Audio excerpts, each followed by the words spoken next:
Hi friend, welcome to Bharatiya Views channel.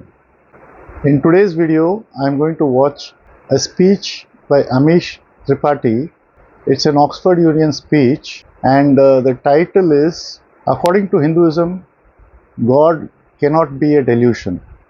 Now before we go further, let me read out a few things about AMISH Tripathi ji. Now he is a very well-known author. He was born in 1974. He's a very famous author. He's a former diplomat and broadcaster. He is the author of the Shiva trilogy and Ramchandra series. There are things about where he studied. His books have been sold over 7 million copies and they have been translated into 20 Indian and international languages since 2010. He has served as Minister Culture and Education at the High Commission of India in the UK, and he has been the director of the Nehru Centre London from 2019 to 2023. And then he has also been a host for various TV documentaries, including Discovery TV. So those are a few things about Amish Tripathi. Now let's go ahead and watch this video. Yeah, Oxford Union Thank you for Society. inviting me here.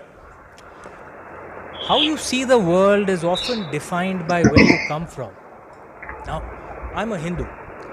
Hinduism is most probably among the most ancient living religions on earth. And Hinduism is a part of the dharmic group of religions, which also includes Sikhism. Buddhism, Yeah, Jainism, and Sikhism. In many ways, our worldview is fundamentally different from the Abrahamic group of religions. The Abrahamic group, as you all know, is Judaism, Christianity, and Islam, and could be argued that Western atheism, which emerged as a reaction to the Abrahamic religions, also has many of the features of Yeah. Abrahamic religions. So, how is our worldview, It's the quite dharmic different, yeah. worldview, different? One of the key things is we don't see the world in binaries, good, evil, black, white. We don't see the world that way. We see it Shades in of grey. shades of Yeah, grey. that's true. So Yeah. from this perspective, how do we answer this question that God is a delusion? The question itself is incomplete for two reasons. The first is that according to Hindu philosophy, anything that has a beginning and an end is temporary and hence an illusion. The Sanskrit word for it is Maya.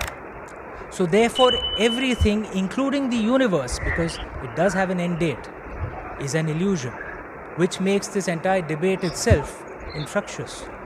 But there's a second concept of reality of Hinduism that I'm more interested in. It says that anything that has a purpose and function is real, even if it's intangible. Now, let me explain the second concept a bit more. We've all heard of Carl Sagan, obviously. Carl Sagan had said that all our bodies are made up of water, calcium, and organic molecules. This is a scientific fact. Now, if you pick an amount of water, calcium, and organic molecules of the right proportion and throw it under a bus, nothing will change. Nothing will happen to the bus or those elements. But I'm not about to jump under a bus, very obviously, right? Even though my body is made up of that exact proportion of the list of elements that Carl Sagan had listed. Why? Because I'm not exactly just the elements that make up my body. Extra. There's something extra within me. And that something extra gives purpose to the elements that make up my body. Therefore, I have a purpose. For now. Therefore, I'm not an illusion. For now. For now. That's the way it is with me. In That's this lifetime. The way it is with all of us. And that is the way it is with God. If God has a purpose, then God is real. So is the real question perhaps not whether God has a purpose? Is the real question that why does the West not feel a need for the purpose of God anymore? Or to calibrate a bit, why do most Westerners not feel the need for God anymore? I think maybe the answer for that is in the tortured relationship that Abrahamic religions have Yeah. with science, Science or more broadly, and knowledge. religion Any is scientific truth that totally is in conflict with Abrahamic across. faith can be called as blasphemy. Yeah, the That blasphemy sets law. up Yeah. that magnificent duel, right? Abrahamics and God on the one side and science on the other. And you have to pick one side. You can't have both. There's a lot of history there. How Yeah. does Hinduism see this debate? The Well, first of antagonism all, between. Hinduism does not have a doctrinal concept of blasphemy. So there is no scientific truth that I have to deny to prove Yeah, that that's I am a true. good Hindu. Simply the Right. concept of blasphemy doesn't exist. But even more, Hinduism has a different relationship with knowledge. Let me explain that through taking you to the book of Yeah, Genesis, and all of you basically are aware of the logic, Garden of Eden, right? logical thinking. Broadly, what the story was. God punished Adam and Eve because they ate from the forbidden fruit of the tree of the knowledge of good and evil. Yeah. Correct? Everyone knows that? And most Abrahamic religious scholars say that good and evil was a metaphor for everything.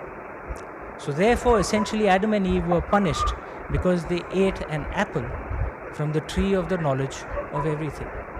Now, I'm not deriding this philosophy.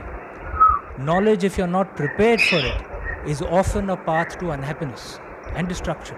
And it can be argued that you see a lot of evidence of that in the modern West today. So, if your purpose is primarily to just simply be happy, then maybe it's a good idea to avoid Yeah. knowledge. Innocence is bliss. Ignorance right? is bliss. It's a fair Yeah. call. Right? Just remain innocent, remain happy.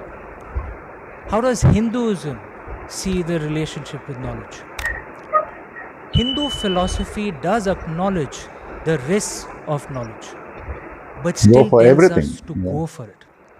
To put it in terms that you may understand, Hindus wouldn't be told, don't eat that apple. In fact, we would be told, Yeah, go all for the the apples. entire freaking tree. But what we would also The be complete told knowledge. that before you go for that tree, prepare yourself so that you can handle that knowledge. This is essentially the concept of karma and dharma. Learn, evolve, so that you can handle that knowledge and then learn some more. Question everything. And keep learning till you learn everything that there is to learn, till you have Inquire consumed everything. that Yeah. entire tree. Then you become God. Try to find You out. attain nirvana. I'm sure that's a term that most And of you that's would have heard basically of, right? education. Nirvana. That's basically This is what the logical concept of thinking. nirvana is. You keep growing, keep learning, keep evolving till you learn everything that there is to know. And then you become divine because you attain nirvana. Now, from this philosophical construct, what is the purpose of God? God is not supposed to be a strict Yeah, father very merciful. who Yeah. keeps you in line for your own happiness. It's balanced In way. the dharmic way, in the Hindu way, God is Yeah. supposed to be like a witness Neutral. or a guide who guides you on how to acquire knowledge Yeah. without messing up your own life.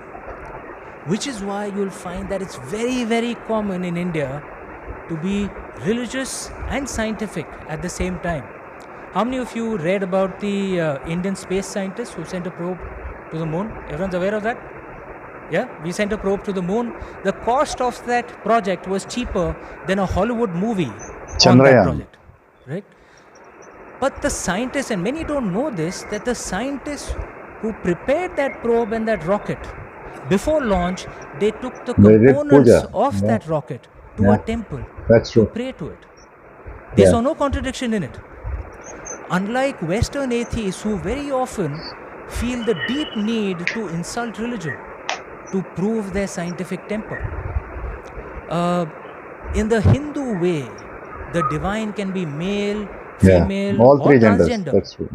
and allows, even expects human beings to question him or her, as Lord Krishna did. in the Question Bhagavad Gita. everything. Yeah. I'm primarily an author. In the books that I write, I openly criticize and question the caste system. I write of powerful women. I have gay and transgender characters in my books. My books, by God's grace, actually sell in reasonably high numbers, you won't find any controversy around me.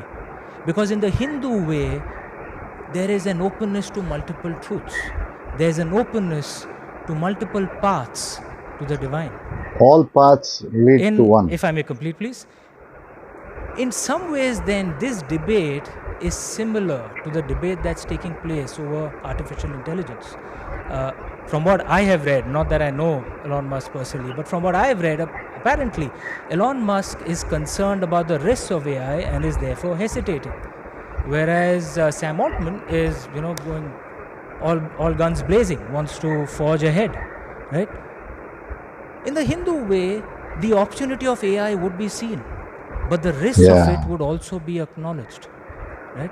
So perhaps take both of it it into cannot account. be denied that AI almost has the power of God. And then do the right thing. Do we have the ability to wield that power? Do our societies have the ability to handle the consequences of plan something for like this? the worst? Yeah. Everyone knows what this gesture is. Namaste. Yeah, it's namaste. Most Westerners erroneously translate namaste to mean hello. Just a greeting. That's not the actual meaning. In Sanskrit, namaste means I bow to the divine recognition within of the you. divine in the other. Now, this is a statement of humility. I'm bowing. But it's also a challenge to you. Discover the divine within you. That is the challenge that Hinduism puts up. If I may just complete, I'm almost at the end, right? If you find purpose, you will discover that God exists within you. And your task over this life and multiple lives is to grow, evolve, learn some more, and become God.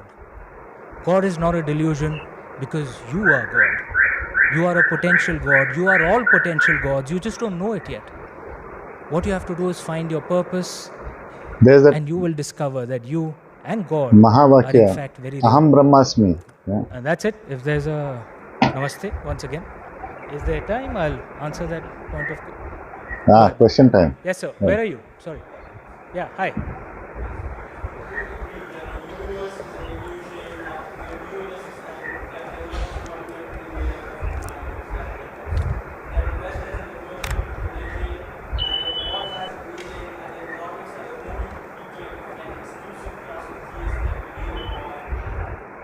Oh no, dharmics don't believe in exclusivism at all, but carry on to your question.